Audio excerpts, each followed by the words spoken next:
quero convidar você a abrir a sua Bíblia comigo para o livro dos Atos dos Apóstolos. Atos dos Apóstolos, capítulo 2. O livro de Atos dos Apóstolos é um registro feito por Lucas, o evangelista, o mesmo irmão, né? O doutor Lucas, o médico Lucas, que escreveu o Evangelho de Lucas, também escreveu Atos dos Apóstolos. E esse querido irmão nosso, né, ele faz esse registro de como foi o começo da igreja. Depois que Jesus veio, não é? Manifestou-se, depois que o verbo se fez carne, manifestando-se na pessoa de Jesus, e Jesus cumpriu o seu ministério, morreu na cruz do Calvário, foi ressuscitado ao terceiro dia, durante 40 dias esteve com os discípulos, passeou, não é? Conversou, orientou, lembrou-os a respeito dos ensinos, deu a eles todas as orientações, subiu aos céus e lá está à destra do Pai. Desde que isso tudo aconteceu, a igreja começou então a exercitar, a viver aquilo que o Senhor Jesus havia ensinado a nós. E é bom a gente voltar aqui para o texto bíblico e olhar para a vida destes amados, porque ao olharmos para a vida desses queridos, ao olharmos para a vida desses primeiros irmãos, nós aprendemos lições preciosas que vão nos ajudar hoje a sermos a igreja que Jesus deseja que a gente seja. Amém? Então, acompanhe comigo aí na sua Bíblia, seja ela digital, física, você que está em casa também, acompanhando de casa ou de qualquer outro lugar. Acompanhe comigo Atos dos Apóstolos a partir do verso de número 37. Diz assim o texto sagrado. Atos dos Apóstolos, capítulo 2, a partir do verso de número 37. Ouvindo eles estas coisas, compungiram-se-lhes o coração e perguntaram a Pedro e aos demais apóstolos: que faremos, irmãos?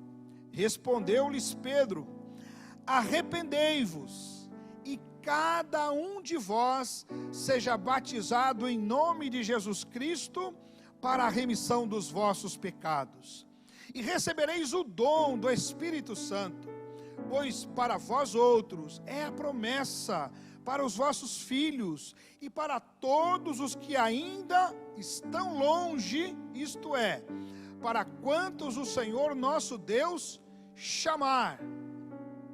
Com muitas outras palavras deu testemunho e exortava-os, dizendo: salvai-vos desta geração perversa.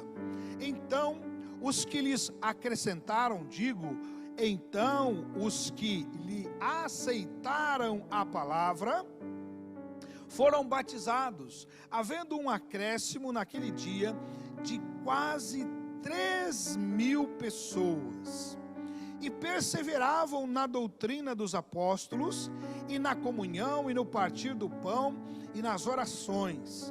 Em cada alma havia temor, e muitos prodígios e sinais eram feitos por intermédio dos apóstolos. Todos os que creram estavam juntos e tinham tudo em comum. Vendiam suas propriedades e bens e distribuindo o produto entre todos, à medida que alguém tinha necessidade. Diariamente perseveravam unânimes no templo, partiam pão de casa em casa e tomavam as suas refeições com alegria e singeleza de coração, louvando a Deus e contando com a simpatia de todo o povo. Enquanto isso, acrescentava-lhes o Senhor dia a dia os que iam sendo salvos. Amém? Curve sua cabeça, feche os seus olhos. Queria que você pensasse no Senhor Deus e voltasse a sua atenção toda para Ele. E nessa hora você pudesse, enquanto eu oro, você concordar comigo e aí no seu coração você dizer ao Senhor: Pai, fala comigo nesta manhã, mais uma vez eu te peço, a fim de que Deus, sobre todas as coisas, teu nome seja glorificado em mim. Amém? Vamos orar? Santo Deus, amado Pai, estamos reunidos na Tua santa e bendita presença, Senhor Deus, na companhia dos nossos queridos irmãos, para ouvir Tua palavra, Deus. Deus, o Senhor é o único que pode aplicar a nós esta santa e bendita palavra.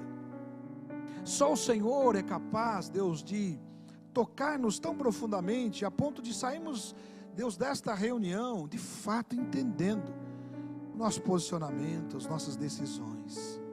Ajude-nos, para que, Deus, nenhuma palavra sequer nos escape, Pai. Deus, leva cativo a Tua presença nosso pensamento, Pai, os nossos sentimentos, a fim de que todos nós estejamos inteiros diante de Ti e possamos de fato ser ministrado pelo Senhor. Peço isso, Pai, em nome de Jesus e para a glória de Jesus Cristo, Teu Filho amado. Amém e amém. Amém? Rick Warren disse o seguinte, que a igreja é a esperança do mundo. Você já parou para pensar nessa frase? A igreja é a esperança do mundo. Em que contexto ele quis dizer isso? Porque a igreja carrega com si a chama do Evangelho, a chama do Espírito de Cristo. Porque, como lemos no texto sagrado, quando Jesus veio a este mundo, Ele inaugurou o reino de Deus, trouxe para nós o acesso à graça do Todo-Poderoso, e Jesus criou a possibilidade de eu e você termos em nós a presença do próprio Deus na pessoa do Espírito Santo. Então nós carregamos conosco o Espírito de Cristo. É por isso que Jesus disse: eu vou, mas eu mandarei para vocês um outro que tem a mesma natureza minha, ou seja, que também é Deus, o Espírito Santo. E o Espírito Santo, ele habita em nós, ele age em nós para nos ajudar diariamente a ser a igreja que Jesus Cristo quer que a gente seja neste mundo. Uma igreja saudável. E é sobre isso que quero falar com os irmãos nesta manhã. Características de uma igreja saudável. Eu saquei do texto 4 características, mas a gente poderia só nesse texto falar sobre muitas outras. E se você olhar para o Novo Testamento, você encontrará inúmeras características de uma igreja saudável. Mas estas quatro características são suficientes para nos levar a entender e perceber quão importante é que eu e você sejamos uma igreja saudável. E aqui eu quero que você entenda. A igreja é composta de vários membros. Eu e você somos membros da igreja de Cristo. Paulo, iluminado, guiado, instruído pelo Espírito Santo, ele falou muito claramente sobre isso, dizendo que a igreja é como um corpo. E aí ele começa a descrever, assim como o corpo tem várias partes, e eles precisam funcionar de forma harmônica, nós também. Irmão, a igreja, ela não é um clube. Às vezes, as pessoas acabam olhando para a igreja como um clube social, um clube onde você encontra semelhantes, você encontra pessoas, não é, que têm um gosto parecido, e que então juntos a gente pode fazer algum programa social. Mas a igreja não é um clube. A igreja também não é uma empresa. Embora em muitos aspectos ela pareça assim como uma empresa, principalmente nas questões administrativas, a igreja ela não é uma empresa, ela não é um empreendimento para esse tempo, para essa terra, para esta vida. Na verdade, a igreja ela é um organismo vivo. E é isso que as Sagradas Escrituras deixam claro. Por que eu estou dizendo isso? Porque as características que quero listar, nós precisamos entender, precisam ser vividas primeiramente no âmbito pessoal. Jean, parte da igreja de Cristo, que compõe com os seus irmãos este corpo chamado igreja, precisa ele exercitar estas características no seu dia a dia. Porque se eu não exercitar estas características, óbvio que a nossa querida e amada igreja não vai viver isto. Então, para que a Igreja Batista no bairro Novo Mundo, mais conhecido por nós como IBNM, só será uma igreja saudável se eu, Jean, for saudável. Eu queria que você dissesse para você mesmo agora aí no seu homem interior: olha, nossa igreja só será saudável se eu for saudável. E o desafio do Espírito Santo para mim, para ti, para cada um de nós que estamos aqui nesta manhã, para você, meu irmão, que está em casa acompanhando, quem sabe você está de férias, não é? Em outra cidade, mas ligadinho com a gente. Para você que vai ouvir essa mensagem depois, eu queria que cada um de nós entendesse que o segredo para que de fato a nossa igreja seja uma igreja saudável é eu e você entendermos que nós precisamos ser saudáveis. Ontem eu fui fazer uma caminhada.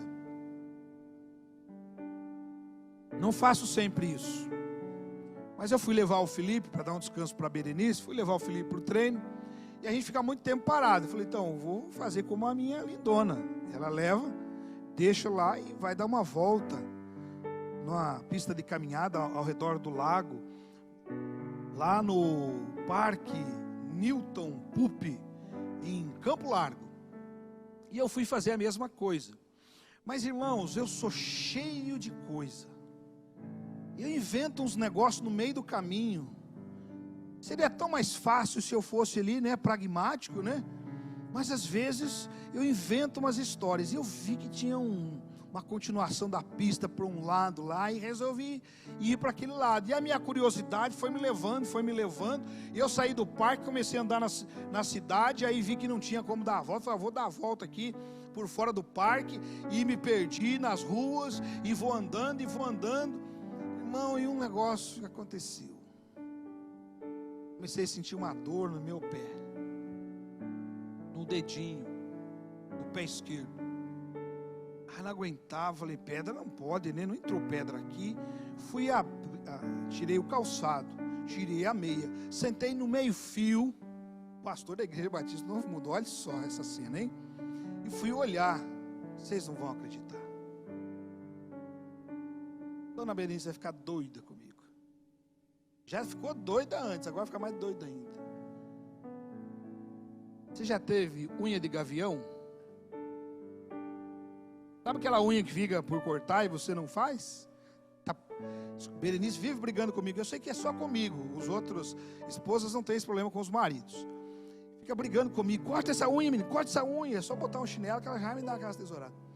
Pois aquela unha, que estava maior do que devia, entrou na carne do dedinho do lado, irmãos, e judiou. Eu tive que pegar uma pedrinha no meio da rua e lixar a unha no meio da rua. Senão não tinha como continuar. Eu estou contando essa história inusitada para vocês, para mostrar para você que se qualquer parte do nosso corpo, uma unha, não é fora do lugar, e não está assim tão saudável, tão apropriado, vai causar um transtorno. Interessante que foi lá no dedinho, né? Mas o corpo todo estava sofrendo. Eu estava vendo a hora, e aí eu deixei o celular no carro, não tinha para quem ligar, não tinha com quem falar. Como é que eu vou fazer? Eu falei, vou ter que dar um jeito. Importância de estarmos saudáveis. Se eu estiver saudável, o nosso corpo chamado igreja estará saudável. Se você estiver saudável, ele estará saudável. Dito isso, então vamos olhar para o texto e aprender quais são essas características, porque afinal de contas, o que nós precisamos é entender o texto bíblico e a partir dele aplicar em nossas vidas. Primeiro, se você acompanhou bem na leitura, ou se quiser aí continuar, não é? Com o seu texto aberto, e é bom que você o faça, você pode me acompanhar e perceber que naquele primeiro momento da igreja, quando Pedro, usado pelo Espírito Santo, prega, aquela multidão, 3.000 pessoas, elas abraçam a fé em Cristo Jesus e são então inseridas neste corpo, e começa aquela caminhada, e eles precisam de instrução, eles querem saber como as coisas devem acontecer. Então naquele primeiro momento, os apóstolos começam a ensinar e a derramar sobre a vida daquelas pessoas ensinamentos preciosos, princípios fundamentais, para que de fato eu e você possamos ser esta igreja saudável. Primeiro, nós precisamos estar comprometidos com a doutrina, a sã doutrina revelada nas Sagradas Escrituras. E por que eu digo a sã doutrina revelada nas Sagradas Escrituras? Porque é natural que o ser humano vá criando suas próprias regras e modo de ser. Grupos fazem isso, têm os seus próprios dogmas, suas próprias doutrinas, e não é disso que nós estamos falando. As Sagradas Escrituras não estão falando de doutrinas que a gente crie, que o grupo crie para ficar, não é, mais confortável o seu convívio. Não. Nós estamos falando de doutrinas bíblicas, de princípios, de valores da palavra. Eu e você precisamos estar totalmente comprometido com estes valores das Sagradas Escrituras, com as doutrinas que são manifestas nas Sagradas Escrituras. O texto diz que eles permaneciam unânimes, firmes nas doutrinas dos apóstolos. Mas não eram doutrinas que os apóstolos tinham criado, eram doutrinas que os apóstolos estavam replicando depois de 3 anos e meio sendo treinados pelo melhor professor que este mundo já conheceu, pelo maior e melhor coach, pelo melhor e maior doutor, PhD. Jesus não era só PhD, era PhD YZ, tá? Jesus, ele é muito mais do que qualquer outro ser humano que já pisou essa terra. Então eles estão replicando o ensinamento de Jesus, não é alguma coisa deles. E aqui está o segredo. Nós não temos que criar a roda, nós não temos que inventar nada. Nós tão somente precisamos replicar, reproduzir os ensinamentos de Jesus. Às vezes a gente se depara com situações em que a gente fica tentado a dar um jeitinho, não é assim? Eu estava na minha leitura bíblica hoje pela manhã, lendo o capítulo 7 de Marcos, e quando estava lendo, tem uma história interessante no capítulo 7 de Marcos, relatada ali pelo evangelista.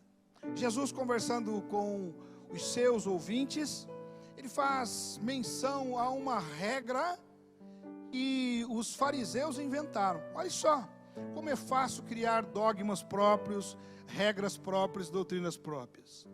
A Bíblia fala sobre a responsabilidade, e o povo judeu, de maneira muito especial, recebeu essa carga desde muito novos, não é? Desde o princípio dessa civilização hebraica, não é?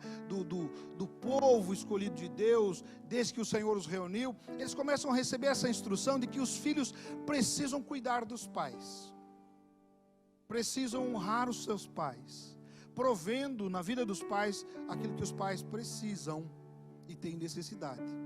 Mas o que é que os fariseus fizeram, e Jesus repreende e reprova isso? Eles criaram uma regra, eles disseram, olha, quando aquela ajuda, não é, aquele valor, quando aquilo é revertido para o Senhor, você não precisa dar para os pais. Gente, o ser humano é incrível, não é? O ser humano é difícil, só Deus para amar a gente mesmo. Porque os caras, para resolver o problema de consciência, joga para Deus. Você já viu que toda vez que alguém quer criar algum negócio para empurrar a goela abaixo dos outros, né, e transgredir os princípios da própria Sagrada Escritura, ele joga para Deus? Deus disse, Deus revelou, Deus fez, é assim, é para Deus, estou fazendo para Deus, né?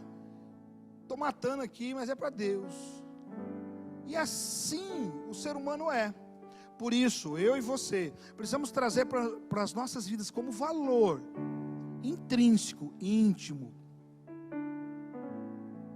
que a doutrina que nós vamos manter e abraçar é a doutrina bíblica, é a doutrina revelada, é a doutrina ensinada por Jesus, pelos apóstolos, pelos pais da igreja, pelos nossos antepassados, por seu pai e sua mãe, se eles eram cristãos, princípios que a Bíblia e os seres humanos de geração em geração vão passando. Então nós vamos passar, um dia nós vamos passar, mas esses princípios, esses valores continuam. E uma igreja saudável, então, é uma igreja que se mantém firme às Sagradas Escrituras. É por isso que essa conversa de rever a Bíblia, reescrever a Bíblia, é uma conversa humana, diabólica, que vai se infiltrando no meio da igreja. Eu citei um episódio dos fariseus, e olha como isso nos visita de novo nos dias de hoje. Entenda, irmãos, nós não estamos falando de tradições criadas por seres humanos, porque mesmo em uma igreja batista, uma boa igreja batista, e nós somos uma excelente igreja batista, amém? Mesmo numa igreja excelente como a nossa, a gente cria alguns tradicionalismos, e às vezes a gente se apega muito a eles. É natural, é normal. Então nós não estamos falando de tradicionalismos, nós estamos falando de valores, de doutrina. Não podemos abrir mão destas doutrinas. Quero falar aos jovens, você que está indo para a faculdade, você que está lá na faculdade, toma cuidado. Tentarão perverter o seu entendimento, a sua cosmovisão. Papai, mamãe, fique atento. Encosta no seu filho, ora com ele, conversa com ele. Irmão, irmã, fique atento. Lá no seu trabalho, no seu ambiente, isso é possível. O ser humano tem um fascínio pela filosofia, pelos pensamentos elevados. E aí surgem pensadores que começam a trazer pensamentos que conflitarão em algum momento com as sãs doutrinas. E se eu e você estivermos desapercebidos, se eu e você estivermos desligados, sintonizados, a gente começa a abraçar como verdade estas coisas. Então, a igreja primitiva era uma igreja comprometida com as doutrinas de Cristo, e nós não podemos abrir mão disso. Ainda que alguém, em algum lugar, em algum momento, diga que a gente é pré-iluminista, ainda que alguém, em algum lugar, em algum momento, diga que os nossos pensamentos e valores são ultrapassados, não abra mão jamais, irmão, de ser fiel à sã doutrina das Sagradas Escrituras. Mas o texto ele não para por aí. Eu quero listar uma segunda característica com você nesta manhã. Se a primeira característica que eu percebo no texto é de que a igreja primitiva era uma igreja comprometida com a sã doutrina, a segunda característica fundamental para uma igreja ser saudável é que a igreja primitiva também era uma igreja comprometida com a comunhão. Ela era comprometida com a sã doutrina, mas ela também era comprometida com a comunhão. Perceba que o texto fala muito de comunhão, de ter em comum. Irmãos, olha que coisa maravilhosa. Jesus veio dos céus, assumiu forma humana, viveu nesse mundo, entendeu a gente, resolveu o nosso problema, voltou para o Pai, mas Ele criou algo maravilhoso. Ele instituiu a igreja, para que a gente possa fazer parte desta comunidade de iguais. Somos iguais no quê? Na cor da pele? No peso que a balança acusa? Somos iguais no quê? Na conta bancária? Somos iguais no quê? Somos iguais no fato de que todos fomos nele atraídos. Aleluia! Fomos somos todos nele atraídos. É isso.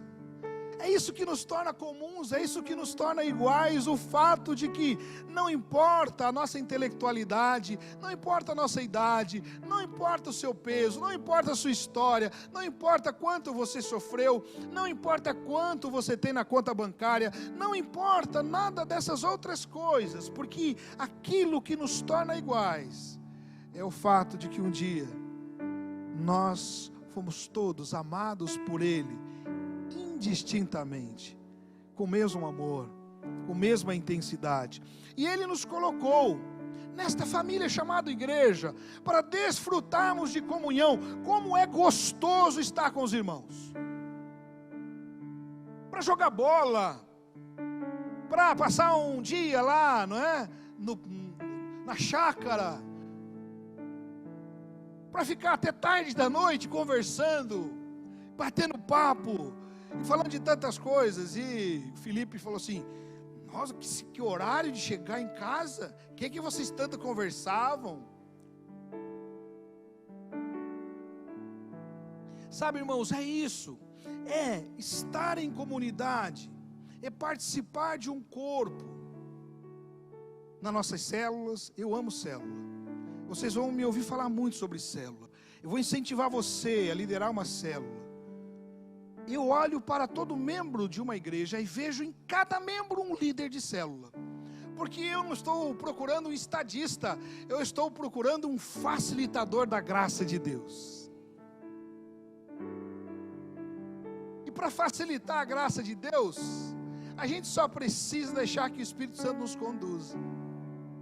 Nós tem tanta história linda e maravilhosa de gente que liderou célula. Na igreja que a gente participava, até vir para cá estar com os irmãos, tem uma senhora, a Marisa. Marisa é analfabeta, mas a Marisa, quando ouviu a gente falar sobre célula, ela falou assim: eu quero. E é interessante que ela pegava o estudo de célula, dava para alguém dos filhos ou dos netos ler para ela, eles liam, não é? Conversavam ali o que estava escrito. Eu lembro que minha mãe fazia isso comigo quando eu era criança, ela pediu para eu ler a Bíblia, né? Minha mãe é deficiente visual, então eu tinha que ler a Bíblia para ela. E eu lembro que quando a gente é criança, a gente lê com má vontade. Então eu imagino que eles liam com má vontade, mas eles liam para ela, ela absorvia a célula, e ela reunia a célula, e a célula dela era a que mais crescia, se multiplicava, porque ela simplesmente era uma protagonista da graça de Deus. Irmãos, então vocês vão me ouvir muito falar sobre liderar uma célula, facilitar uma célula é o termo. Porque estar juntos, para deixar que o Espírito Santo se manifeste. Às vezes a gente fica complicando demais, e não precisa. Uma célula pode se reunir debaixo de uma árvore, uma célula pode se reunir numa sala, uma célula você pode reunir até dentro do carro. Eu lembro de uns garotos, não é, que reuniam a célula deles na praça. Eles compraram uns banquinhos, o líder comprou lá uns banquinhos, desses de plástico. Aí eles iam para o meio da praça, no sábado, colocavam lá as banquetas, levavam o violãozinho, e eles faziam a célula deles ali. Sabe, irmãos, nós precisamos entender a importância da comunidade. Não estar só aglomerados, não só estar juntos, mas ter em comum, de fato ser comunidade. Perceba, mais uma vez eu quero enfatizar isto. Deus, Ele é uma comunidade. Pai, Filho e Espírito Santo. 3 pessoas que nas Sagradas Escrituras você aprende são distintas. São 3 pessoas diferentes: Pai, Filho e o Espírito Santo. 3 pessoas distintas que se relacionam intimamente, de forma integral. Óbvio, eles são perfeitos. Esta comunidade divina é perfeita. Mas perceba que o traço da personalidade desse Deus está impressa em nós. Nós precisamos de gente. É por isso que as Sagradas Escrituras dizem que quando Deus fez Adão à imagem e semelhança do próprio Deus, Adão ficou se sentindo o quê? Como é que ele estava lá no Jardim do Éden, antes de ser criado a mulher? Sozinho. Pastor, a Bíblia não diz que ele estava se sentindo sozinho. Aí a gente faz até piadinha, né? Cláudio Duarte, então. Mas e aí? Será que estava se sentindo só ou não o tal do Adão? O que vocês acham, meninas, mulheres? Com certeza. Irmão, eu sou acabadinho em si mesmo, não tem jeito, é de fábrica. Mas é bem pior. Acredite, é possível ficar pior. Foi só essa moça entrar na minha vida que tudo mudou. E olha que o cabelo até caiu e eu continuo bonitão, não é verdade? Porque é ela. Hein, pastor Edion? Deus é gracioso com a gente, né? Ei, Leandro, os caras cavadão igual a gente, né? Daí Jesus vai lá e bota essas mulheres bonitonas na vida da gente. Irmão, você já percebeu como essa pessoa é importante na sua vida? Deus criou essa mulher, está aí com você. E foi o que aconteceu lá, porque a Bíblia é assim, Deus falou, não é bom que o homem fique. Deus percebeu que não estava de forma adequada. Isso é estratégico da parte de Deus, para que eu e você entendêssemos que fomos criados não para ficar isolados, sozinhos. Nós fomos criados para ser comunidade. É por isso que Deus faz a mulher, para que o homem e mulher constituíssem família. E veja bem, podia colocar só os dois, mas não. Deus vai lá e dá a eles condições de se multiplicar, de gerar uma família. Você percebeu quando chega um filho, muda a vida da gente? Até então, quando você está solteiro, sozinho, você é egoísta, é ou não é? Pensa num tal do cidadão, é o tal do cara solteiro. O homem pior ainda, né? Egoísta até o máximo. Aí casa, aí já não dá mais para ser egoísta, tem que dividir. Aí começam aquelas, né, dificuldades. Lembra que a Bíblia diz que assim como ferro afia outro ferro, um amigo ajuda outro amigo? Eu digo que a experiência do matrimônio é uma das experiências mais sublimes que a gente pode ter. Por quê? Porque a gente tem que aprender a dividir, partilhar com alguém que não é sangue da gente, que não tem a mesma cultura familiar que a gente tem. E aí você tem que aprender a conviver com aquela pessoa. E se você for alguém, não é, do coração aberto para a graça de Deus, você vai aprender. Tanto que eu não consigo mais ficar sem essa lindona. Nós temos um compromisso. Vamos ver se nós vamos conseguir honrar, né? E é ficar juntinho até o final. Embora ela diz que quer morrer primeiro, ela não aguenta viver sem mim. Mais por causa da personalidade, né? Ela acha que eu posso aguentar sem ela. É bobinha. Mas a gente vai se tornando um só. Mas veja, eu quero que você entenda, quando os filhos chegaram, isso se elevou, irmãos, isso ficou ainda muito mais profundo, porque nós temos em nós, no nosso chip, na nossa placa mãe, colocada pelo próprio Deus, estas características dele, de comunidade. A gente precisa estar em comunidade. E como é bom ter as crianças com a gente, como é bom ter os filhos. Essa semana eu precisei mandar uma mensagem para a Emanuele, porque ela está casada há pouco mais 3 meses exatamente. Eu já estou sentindo falta da minha menininha. E foram 21 anos com ela ali. Isso faz parte, a gente se alegra com aquilo que eles estão construindo, mas ela passou a fazer parte da vida da gente. É claro, papai e mamãe precisam absorver isso, não é verdade? Precisa se alimentar com a ideia de que logo vem os netinhos, daí as coisas dão uma amenizada, né? Quem já tem netinho sabe como é. Mas por que eu estou batendo nisso? Para você entender que quando Jesus, ele funda a igreja, ele está dizendo que esse princípio de comunidade que a gente viveu de forma tão forte na família, foi estendido de forma eterna na igreja. Alguém que não se enfronhe na vida da igreja não vai entender o sentido pleno de comunidade.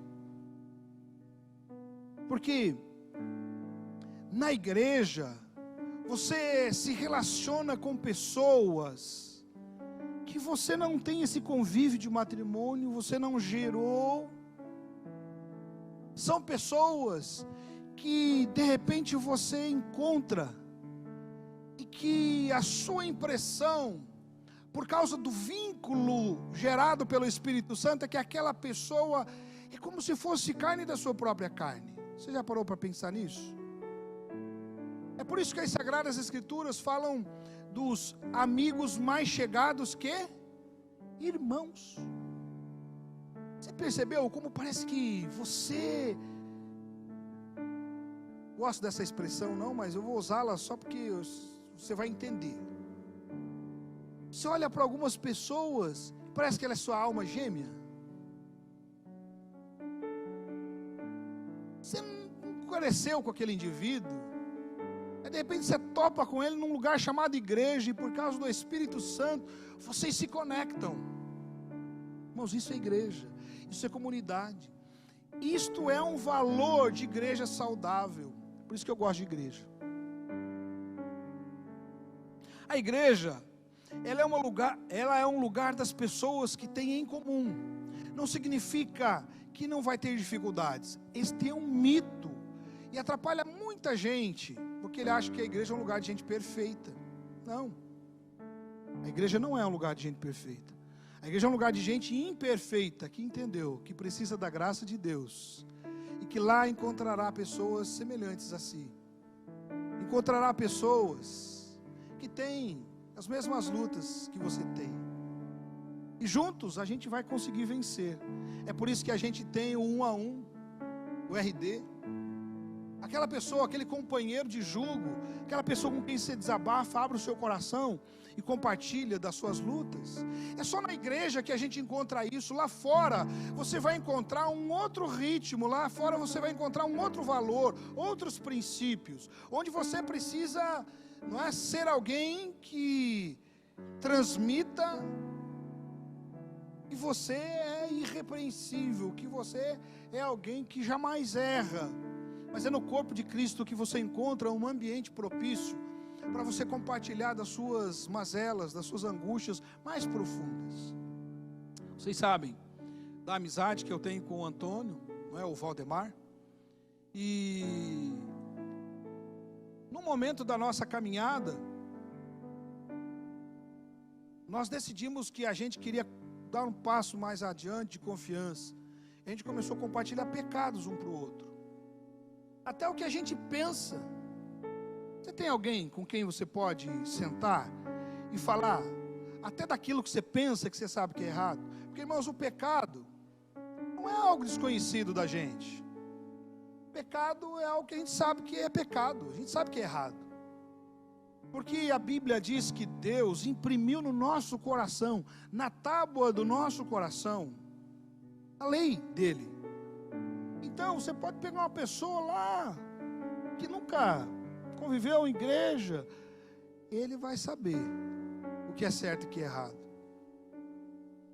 Você percebeu que as crianças, mesmo ainda na primeira infância, já vão percebendo o que é certo e o que é errado?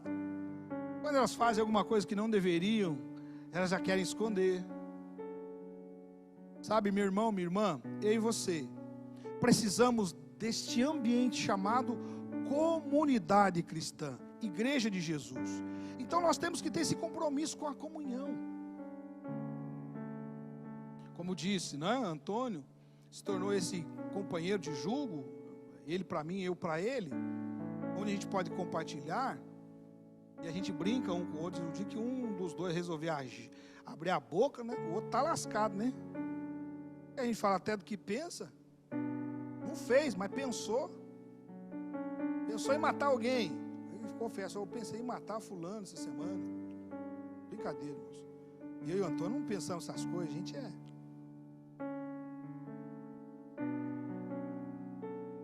Mas por que eu estou dizendo? E aí, irmão, quando eu falo isso, eu sei que tem alguém que fala assim: sorte é do senhor que encontrou alguém assim. Eu não consigo, não tem ninguém confiável. Confiança é alguma coisa que você entrega. É daqui para lá, nunca é de lá para cá. Quer ver? Vou dar um exemplo prático disso. Você vai confiar em mim, a mim essa água? Você vai confiar a mim essa água? Eu vou dar um exemplo prático aí, ó. Só houve confiança, né? Porque eu peguei, né? Mas só houve confiança também porque você me deu. E está indo embora, inclusive. Descansado que eu realmente vou tomar água. Irmão, confiança é isso. É você saber que você vai entregar para alguém alguma coisa. Imagine se o pastor Levi ficasse pensando: e se o pastor Jean não pegar água? E se ele me der uma bronca lá porque eu estou levando a água na hora que ele está pregando? E se ele não tomar água? Se ele ficasse pensando sobre isso, ele não tinha confiado que essa água ia chegar aqui. Como fez bem para mim a água vir, né? Obrigado por você ter confiado em mim, Levi. Confiança é alguma coisa que a gente constrói, irmãos, e a gente acha que é o outro, a gente fica botando para o outro. Como é que você vai saber se alguém é confiável ou não, se você não der nada para ele cuidar? Então eu dou um segredo, eu dou uma chave, né? Eu dou sempre uma dica. Começa a confiar coisas pequenas. Que se o camarada furar, não tem problema, não vai causar tanto dano. Começa a confiar coisas pequenas. Mas comece. Se você nunca começar, nunca vai ter. Vamos embora, irmão, senão o pastor gosta de falar, né? Terceira característica de uma igreja saudável: ela tem compromisso com adoração. Vocês perceberam o texto aí? Que eles louvavam a Deus. Isso era o jeito deles, estava no DNA deles. Aquela igreja era uma igreja adoradora. Pastor, eles ficavam o dia inteiro, 24 horas, cantando lá na igreja, com o piano, a guitarra e a bateria. Não, irmão, nem tinha essas coisas naquela época.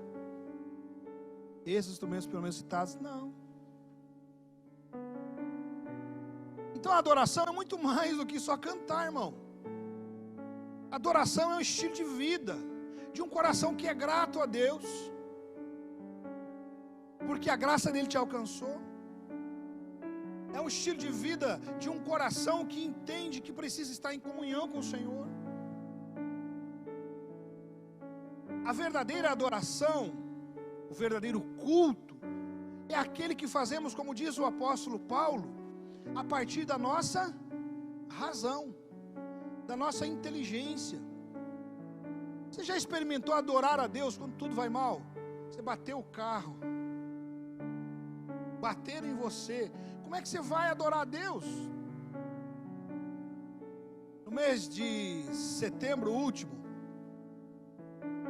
o rapaz bateu em nosso carro. O carro ficou 2 meses na oficina. O indivíduo não tinha nem grana para pagar. Eu tive que morrer com a parte lá do seguro que tem que pagar, que fugiu o nome. Isso, os caras estão ligeiros. Já pagou a franquia, quem já teve que pagar a franquia sabe como esse negócio é terrível, né? Como louvar a Deus nessa situação? Como louvar a Deus diante de uma enfermidade? Ontem estivemos junto com o Luiz e a Cláudia no funeral do pai do Luiz, seu Carlos. Como adorar a Deus no momento em que você perdeu alguém querido na sua família, um pai, uma mãe? Mas o que nós aprendemos com a igreja primitiva é que uma igreja saudável é uma igreja que é capaz de adorar, de homenagear a Deus em todo e qualquer momento, com a sua fala, com o seu comportamento, com a sua disposição em exaltá-lo e reconhecer que Ele é soberano, que Ele é o único e verdadeiro Deus. Uma igreja realmente comprometida em ser saudável é uma igreja comprometida com a verdadeira adoração. E como nós precisamos crescer nesse sentido? 1 João, capítulo 1, versos 3 a 7, diz assim: sim, o que vimos e ouvimos, isso vos anunciamos, para que vós também tenhais comunhão conosco, e a nossa comunhão é com o Pai e com o Filho, e seu Filho Jesus Cristo. Estas coisas vos escrevemos para que o nosso gozo, ou seja, a nossa alegria, seja completa. E esta é a mensagem que dele ouvimos e vos anunciamos, que Deus é luz e nele não há treva alguma. Se dissermos que temos comunhão com ele e andarmos nas trevas, mentimos e não praticamos a verdade. Mas se andarmos na luz como ele está na luz, temos comunhão uns com os outros, e o sangue de Jesus, seu Filho, nos purifica de todo o pecado. A verdadeira adoração é aquela que é vivida a partir desta ótica, em que você tem consciência de que você precisa andar em luz, estar na luz dos seus pensamentos. Irmãos, eu gostaria de dizer que eu sou um homem perfeito, mas não sou. Eu penso coisas que não deveria pensar, eu sinto coisas que não deveria sentir, faço coisas que não deveria fazer. Mas uma coisa você pode ter certeza: aqui está um ser humano que entendeu a graça de Deus e que quer todos os dias experimentar mais dela. E todos os dias eu luto contra a minha própria natureza humana, a fim de que eu possa ser mais parecido com Jesus a cada dia. Eu sempre olho para trás e me lembro do Jean, que se converteu aos 15 anos. E a minha referência é: eu estou melhorando? Eu estou melhor que eu era lá? Eu não fico me perguntando se eu estou melhor que o Emerson. Eu não fico perguntando se eu estou melhor que o Sidney. Eu não fico me perguntando isso. Eu fico perguntando se hoje, essa versão 4.8 é melhor que a versão 1.5. É isso que eu faço. Adoração passa por isso, por entendermos que a natureza de Deus é luz, é santidade, é pureza, é verdade, como lemos no texto. E estes valores são os valores que eu tenho que trazer para a minha vida. Uma igreja saudável é uma igreja que entende isso. E uma igreja que entende isso, irmão, um membro de igreja que entendeu isso, um cristão que entendeu isso, quando ele abre a boca para adorar, irmão, não tem a ver com o fato de ser afinado ou não. Eu sou impressionado com o poder que o Espírito Santo na vida do indivíduo é capaz de promover no ambiente. Eu ouvia, há uns anos atrás, a igreja na China, no momento de louvor, não tinha instrumento. Eles estavam escondidos em cavernas na montanha.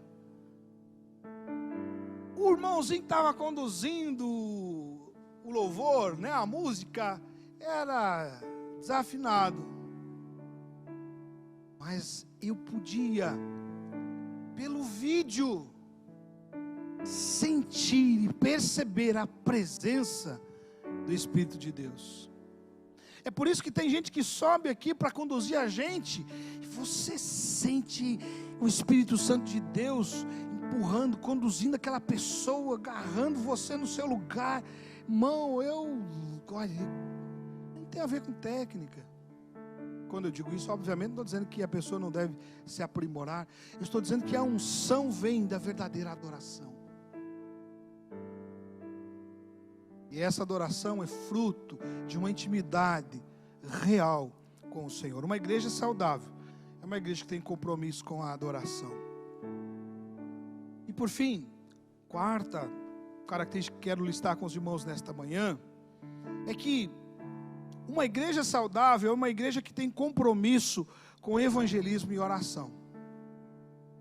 É uma igreja que tem compromisso com evangelismo e oração. Sabe, irmão, eu sempre fui muito tímido. Pode não parecer, tá? Mas eu adolescente, era muito tímido. Eu tinha, na adolescência,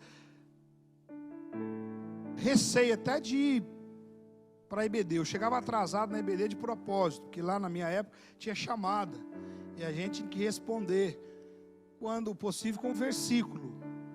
Se não soubesse o versículo, pelo menos tinha que dizer presente, né? E eu tinha vergonha, porque Se eu fosse dizer presente, ou falar um versículo, qualquer coisa que eu fosse fazer, as pessoas iam olhar, ele está aí. Então eu chegava atrasado, depois que já tinha começado a aula, que é para ninguém olhar para mim. Eu era assim.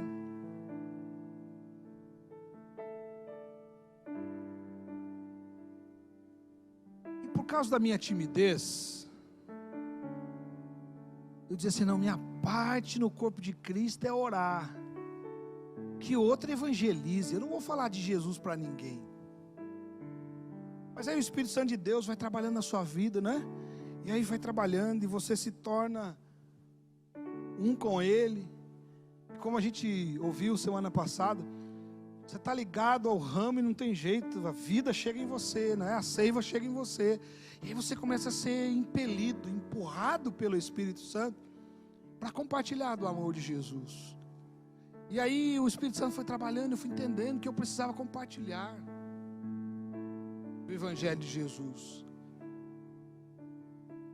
E fui aprendendo que eu tenho que compartilhar do jeito que eu sou, eu não tenho que ser outro. Eu não tenho o dom de evangelismo, mas eu preciso compartilhar do Evangelho com os dons que eu tenho. E eu entendi que eu precisava então começar a compartilhar com as pessoas. Sabe, tem uma coisa que é muito comum as pessoas falarem de mim, de Berenice. Nos lugares onde a gente chega, vocês nem parecem pastores. Essa frase pode ser parecer a princípio uma frase depreciativa, né? Mas não, depois você começa a conversar, mas por que você? Não, porque geralmente pastor é tudo carrancudo, né? Tudo sisudo. E vocês são tão legais. É isso que não sabem, não convive comigo, né? Então eu entendo, irmãos, que a forma mais natural para mim de evangelizar, de compartilhar do amor de Jesus, é através da amizade, do convívio. É deixar que a pessoa veja na minha própria vida como é maravilhoso andar com Jesus. É ver que se Jesus é real para mim, pode ser para ela também. Mas tem que ter compromisso. Porque às vezes a gente acha, não, quem tiver que vir, virá. Verdade. O Senhor já conhece. Mas e você não sabemos quem é. Como é que você sabe quem é e quem não é? Se a gente tivesse um aparelhinho, né? Que apitasse, esse aqui vai se converter. Não tem, irmão. Você tem que compartilhar da graça com todo mundo, mesmo porque isso é um mistério de Deus e do divino. A gente não tem nada a ver com isso. A gente só tem que compartilhar. Então uma igreja saudável é uma igreja que entende. A criança entende. O junior entende. O adolescente entende. O jovem entende. O adulto entende. O 60 a mais entende.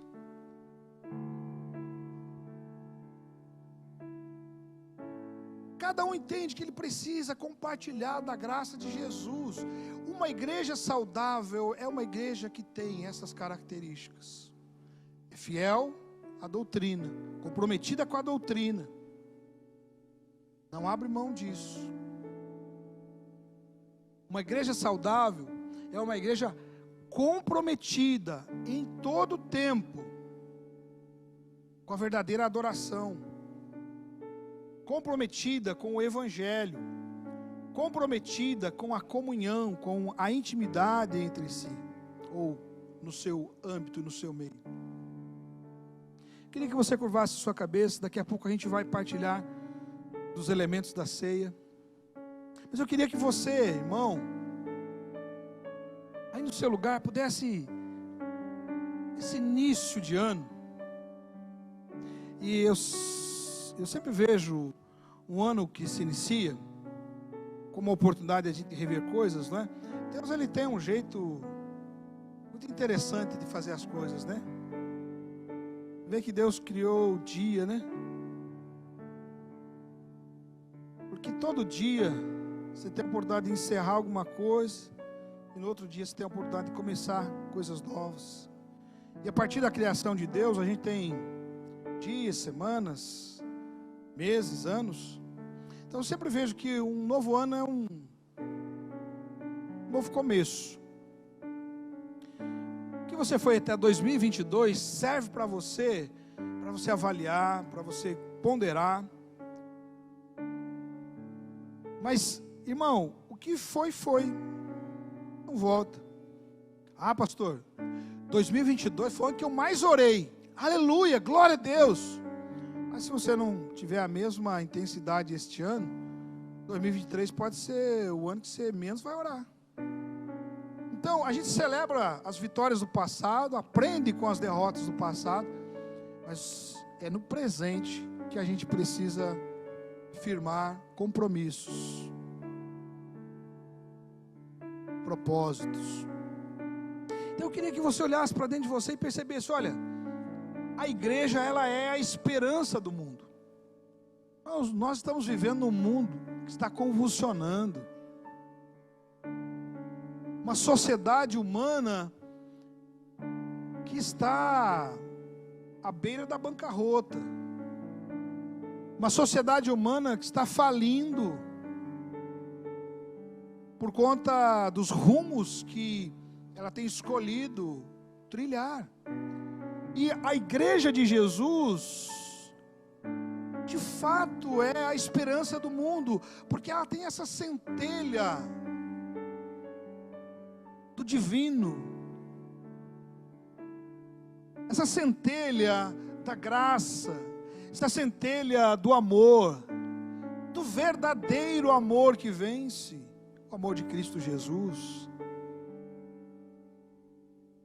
Mas para que esta igreja seja saudável, eu e você precisamos ser saudáveis.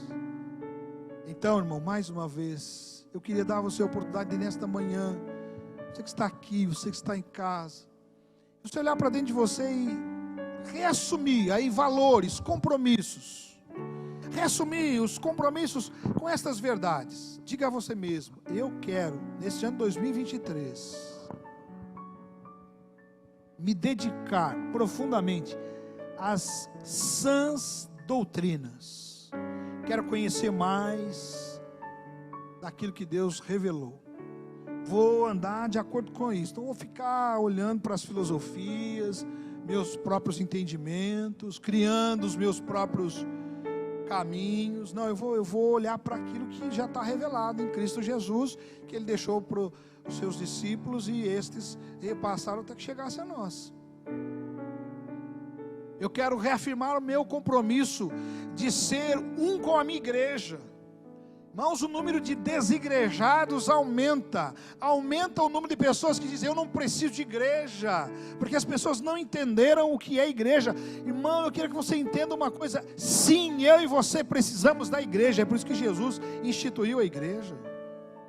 Nós precisamos uns dos outros. Não dá para ser um cristão autêntico, não dá para ser um cristão vitorioso, um cristão realmente de uma conduta ilibada, um cristão saudável sem a igreja. Nós precisamos da igreja, não é ela que precisa de nós. Eu preciso da igreja. Então assuma esse compromisso de estar enfronhado com a igreja de Jesus. E estar enfronhado com a igreja de Jesus, irmão, não é estar participando de toda atividade que a igreja faz. Porque tem gente que está em tudo, mas não está em nada.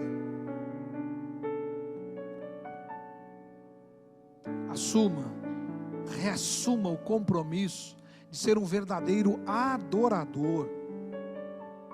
Alguém que realmente gasta tempo com Deus, intimidade com Deus, então fluirá de você rios de água viva, porque em você há a presença de Deus.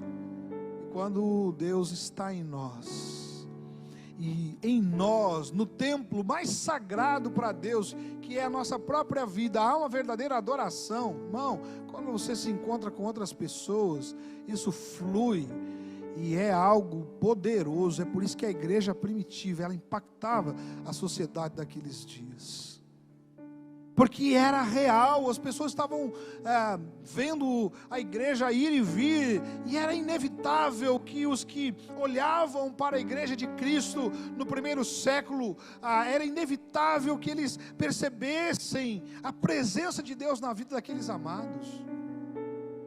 E deve ser assim conosco também.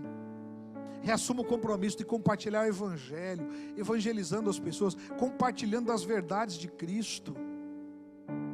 Sabe, cada vez mais aumenta o número de pessoas que dizem, não, você não pode evangelizar.